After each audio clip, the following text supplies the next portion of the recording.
My wife's affair turned me into an evil monster. Before we get started, make sure to subscribe so you will never miss a video. So let's get started. My wife's affair turned me into an evil monster. I know I'm a monster. I 32 male. I'm not here for forgiveness or advice, nor do I care about any condemnation from anyone. I am cold-hearted and evil. Nothing you say will affect me in any way. Maybe this is more of a warning that there are people like me out there. It's been about 3 years since my D-Day. My wife, 33 female, had started to act shady, and I was researching methods to monitor her phone and Kim Kaider. I wanted to try to gather some solid evidence. While I was doing that, I opened a letter I got the day before, and it was a speeding ticket together with a picture of my wife and her car with a coworker I was suspicious about. Examining the date, I didn't figure out this was the time she was supposed to be a work seminar, so there was no longer any doubt about what was going on. The following Friday, my wife had her usual 3 to 4 glasses of wine to wind down from the week's work. I would have a crushed sleeping tablet in her last glass, and she was out cold. Yes. I drugged her to find out the truth. I don't apologize for it. I opened her phone with her thumbprint and started going through it. I installed spyware and downloaded everything. There wasn't any conclusive there, except for some strange messages back and forth with her coworker, always talking about some presentation. It looked like they were presenting stuff. 247. I figured there must be something else, maybe a different app or maybe a separate phone. I looked everywhere. Finally, I found a phone in a glove box of her car. I opened it the same way, and this was the mother lode of evidence. Again, I copied everything and installed spyware. I woke up the kids 4 and 6. I left at 2 phones and the table in front of her with a post-it note simply saying, "I know everything." I took the kids to my parents, told them what was going on, and that I would be gone for a while. Since I had been suspicious of my wife, I had already lined up a lawyer, new bank accounts, and so on. Over the next week, I prepared for the individual confrontation by getting all the paperwork ready for several eventualities. I had one set of papers for a clean-cut divorce, a post-op in case we ended up discussing reconciliation, and so on. The pain of the situation was unbearable. But I knew what this was. I knew what I needed to do. I couldn't show any weakness in dialect. I had to be in control. Over the course of the week, my wife was panicking more and more. 100 of messages and missed calls, and she would get everybody around her to try to call me as well. I simply ignored all of it. I put the phone in a drawer and got in with what I knew I had to do. When I was ready, I sent a message to my wife that I would be over detoxed in the afternoon. When I arrived, she was an absolute mess. As soon as it came through the door, she fell to her knees in front of me and begged for a second chance and forgiveness. I was having none of it. I pulled my legs from her grip and just said, "Let's sit and talk." It probably took her good 15 minutes to make it to the kitchen table. I showed no emotion. As soon as she was seated, she noticed I was not wearing my wedding ring. Then it gave her the documents for divorce. She broke down in 20 minutes just sobbing. I said nothing. When she was finally able to speak again, she said she would do anything to save our marriage. I pulled a divorce paper back and gave her the post knob. She was savvy again. I read it slowly through my copy. Basically, it said, I could divorce her for any reason. I didn't fit. She would get nothing from me. She will get half of what she was entitled to, but no child support. No elimination, none of my pension and none of my savings. Custody would be 50-50, she signed it right away. I told her she should probably get a lawyer and run the agreement by them before she gave it back to me. She said she didn't need to. I told her if she wanted to change something, that I was open for discussing it the next 2 weeks. I never actually used Shapira of anything, but I have been able to verify that she has never again been in contact with her AP. That I told her she had to write down a complete timeline and that I knew almost everything. If I caught her in a lie or omission, now or at a later date, the outcome would be immediate divorce. I gave her a week to type it out and left. A week later, she sent me a large file that detailed everything, including her excuses and justifications. I told her to get ready to go out and printed out a hard copy, went over to our house to pick her up. I drove her straight to her AP's house and parked in the driveway. She was in total panic at this point, asking me what we were doing here. I gave her the hard copy and told her, "You are going to confess what you have done to this wife." She started hyperventilating. I don't remember exactly what it is she said, but it was something along the lines of "I can't do this to him" or something like that. I took back the hard copy, started a car and drove down the road 5 to 6 blocks to the closest bus stop. At this point, I was so angry and I was feeling. I commanded her to get out of the car. She refused, saying, "Let's talk, please, we can work this out." I guess my facial expression said it all. She shut up and stared at me. She didn't know what to do. I told her very calmly, "You just had a choice between your AP and your family. And you just chose your AP.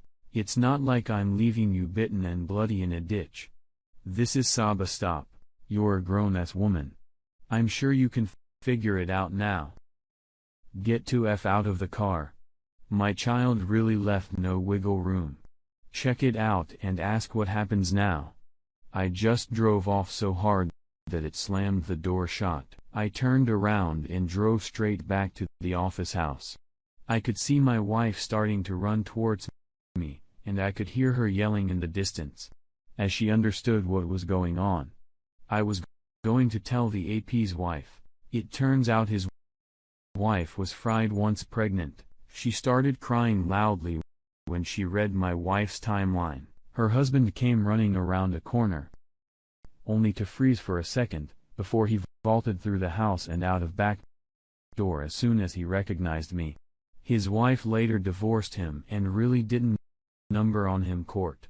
Anyway, at home, my wife was panicking and begging while I packed some things and left. And today out, I told her that her confessing to the wife was a test. It was a test to see if she was over her AP, and if she really took ownership of what she had done. She failed the test. You know that I had told his wife my wife's chance to make me consider if reconciliation was even possible. That chance was gone, and there was no way of turning back time. As a result of our adultery, we would divorce. I rented a small cheap house outside of town, more of a cabin, actually. It had a water heater and lights, but very little electrical heating. The main heat source was one of those cast iron fireplaces. It wasn't the middle of winter with negative 15 degrees Celsius at night, so I pretty much had to keep the fire going or the house would be very cold. Over the next few days in the cabin, my mind just crashed. I started drinking very heavily, even soap and alcohol. The pain was simply unbearable. At one point, I decided to end it. I loaded my shotgun, put it in my mouth, and pulled the trigger with my tail. It just went click to get them. Shell wasn't done. I dropped even harder after that. The next few days are sort of a blur. A few days later, when I woke up in a pool of my own puke, blood and waste. I had a confusion. I also had terrible pain in my arm and chest. I was hypothermic and severely dehydrated. It took me a minute to figure out that I had fallen on top of my whiskey bottle and smashed it. Last choice was sticking out of my arm and chest. When I finally made it to the bathroom, I saw I had dark purple, black eye. So I probably bent my head on the floor pretty badly. Somehow, I managed to clean myself a bit. I changed out my fully clothes, not that it mattered much. After I pulled the glass bits out, it didn't take long for everything to be covered in blood. I wasn't really all there, but somehow I figured out that I needed to call an ambulance. I went outside to wait for them, but I was unconscious by the time they arrived. My wife was still listed as my emergency contact, and I guess someone called her at some point. She was there when I woke up. She was stalking constantly. I said nothing. Not a single word. I went back to my little frozen cabin and spent the next 3 weeks, healing up. During this time, I started to realize that something was seriously broken inside of me. I didn't really feel anything. I didn't even miss or feel love for my kids. Eventually, I moved back into the guest room. My wife started going to church and became a devout Christian. I sort of continued to exist in limbo. I felt no connection to anybody. Started counseling, tried various prescription drugs, all kinds of treatments. I even tried to acupuncture. Nothing helped. One evening, I went out and get out of the house. There was a group of women at a restaurant. They were clearly on a girls' night out or something. We got into talking. One of them was flirting pretty heavily with me. I could see from the intention and her finger that she normally had a wedding ring, so I knew she was married. We ended up at a hotel doing the deed. When she was asleep, I opened her phone. She had Face ID. It didn't take me long to confirm she was married. A family with 3 kids. I kept her husband's contact details, took a selfie of the 2 of us in bed. I got dressed, and I sent a picture to her husband, along with a message apologizing. But I also lied and told him his wife had told me that this wasn't the first time she did this. Then I woke her up and told her what I'd done. The pain in her eyes, the panic. Finally, I felt something. It was terrible. But, at least, I felt something. When I came home, I told my wife what I had done. I told her in a way where I tried to hurt her as much as possible. Again, to pain on her face, I felt something again. I felt terrible, but at least I felt something. Now I do this on a regular basis. Every 3-4 weeks I go out. Pick up a married woman that wants to cheat for some reason. I've become really good at gathering the evidence. Often I get video of it. Sometimes I will turn it into an affair that lasts 4 weeks, but in the end, I always present the evidence to their husbands. I don't know how many families have broken up at this point. I know this is evil, but I just can't help myself. It's compulsive. I could stop myself. I always also hurt my wife on purpose every single time. Either I tell her as painfully as possible or I will leave a used condom wrapper in my pocket. I have even had some of the women write me love notes that intentionally left in my pocket for my wife to find. I've had a few more sweet side attempts over the years, but I just can't do it. At one point, an angry husband pulled a gun and aimed it at my head. I put my forehead on the muscle, smiled again and asked him to please do me a favor, but he never pulled the trigger. He just started crying. My existence is torture, and I just don't have the strength to end it. I am so married, and I know what I am doing is wrong.